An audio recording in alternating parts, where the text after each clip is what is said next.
রাজনীতিতে নারীর অংশগ্রহণ কেবল ঘোষণার প্রতিশ্রুতিতেই সীমাবদ্ধ, এমনকি নির্বাচন কমিশনের ক্ষমতাও এক্ষেত্রে সীমিত।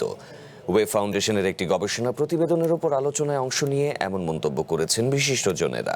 জেন্ডার সংবেদনশীল গণতান্ত্রিক সংস্কারে জবাবদিহির তাগিদ এসেছে তাদের কথায়। আরপিও বাস্তবায়নে নির্বাচন কমিশন রাজনৈতিক দলের নিবন্ধন ও আইন বাস্তবায়নের দায়িত্বে থাকলেও জেন্ডার সংক্রান্ত বিধান বাস্তবায়নে তাদের কার্যকর ক্ষমতা সীমিত, এমন তথ্যই উঠে এসেছে ওয়েব ফাউন্ডেশনের গ্রিপ প্রকল্পের গবেষণার প্রতিবেদনে।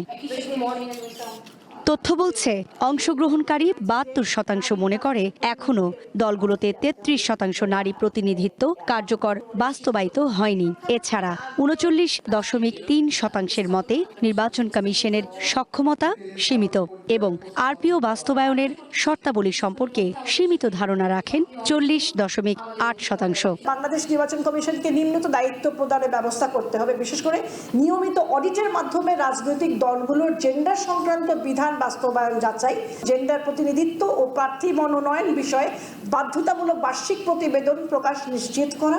রাজনৈতিক বক্তারা বলেন, সমাজের সকল ক্ষেত্রে নারীর প্রতিনিধিত্ব নিশ্চিতের দায়িত্ব সরকার ও রাজনৈতিক দলের। নির্মাণে নাম্বার 1 শাহ সিমেন্ট।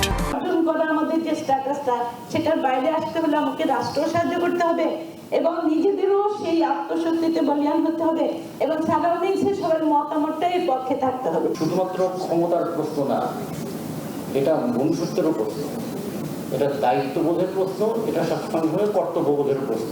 পুরুষতান্ত্রিক দৃষ্টিভঙ্গির বিপরীতে ঘূর্ণায়মান পদ্ধতিতে নির্বাচনে নারীর সরাসরি অংশগ্রহণের সুপারিশ জানান তারা। সব জায়গাতে সমানভাবে নারীদেরকে দেখতে পাই না, কারণ রাজনৈতিক দলগুলাই কিন্তু নীতিগুলো নির্ধারণ করছে। ওয়ার্ডে 3 জন অলরেডি পুরুষ মেম্বার আছে, পুতুল একটা নারী সংরক্ষিত রেখে দিচ্ছেন। This is very unacceptable. ঘূর্ণায়মান পদ্ধতিতে হচ্ছে নারীর নির্বাচন করানো, নারীরাও যাতে হচ্ছে স্থানীয় সরকার ব্যবস্থায় সুষ্ঠুভাবে অংশগ্রহণ করতে পারে।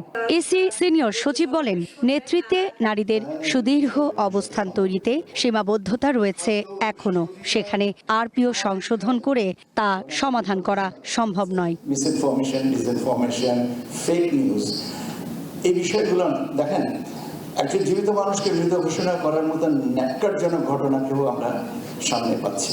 আরপিও সংশোধন করে এটাকে সংশোধন করা যাবে। নারী প্রতিনিধিত্বে আর্থ-সামাজিক নিরাপত্তা সহ পুরুষ প্রধান রাজনৈতিক সংস্কৃতির বিষয় তুলে ধরেন বক্তারা। সুকন্যা আমির, ওয়ান নিউজ, ঢাকা।